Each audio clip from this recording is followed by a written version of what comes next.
I'm standing on what was once a dusty plain in southern Italy, the site of one of history's most shocking military upsets, the Battle of Cannae.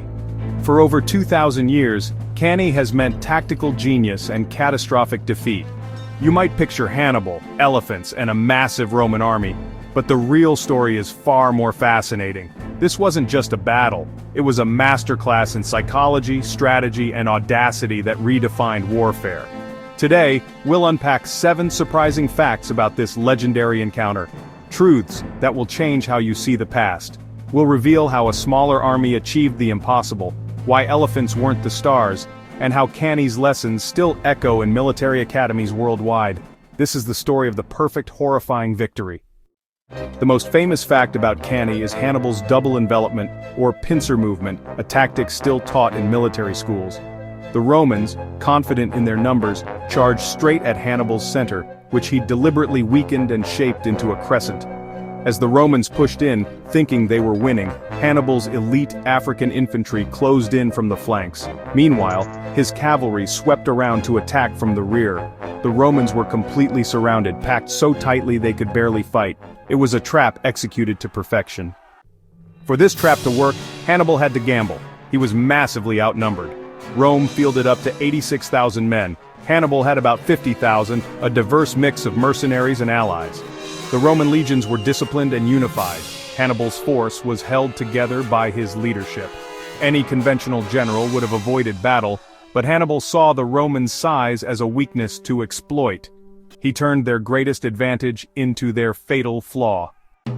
When you think of Hannibal, you think of elephants, but at Cannae, they played almost no role. Most elephants had died before the battle. Ancient sources barely mention them. The victory wasn't about superweapons, it was pure tactical brilliance. Hannibal outthought the Romans with disciplined cavalry skill and strategy. Hannibal's trap led to a massacre almost unimaginable, even by ancient standards. In a single afternoon, up to 70,000 Romans were killed, more than all US losses in Vietnam.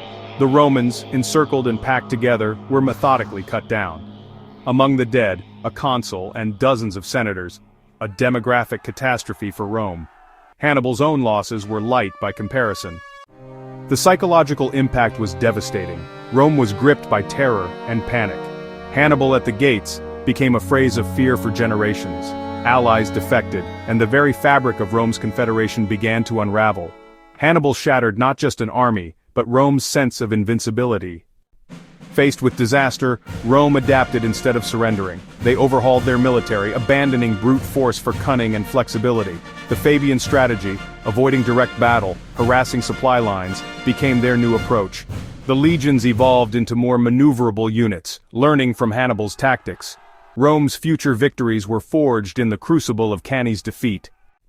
Cannae's legacy endures. It's still studied in military academies worldwide. It's the gold standard for tactical perfection, a smaller, smarter force defeating a larger one.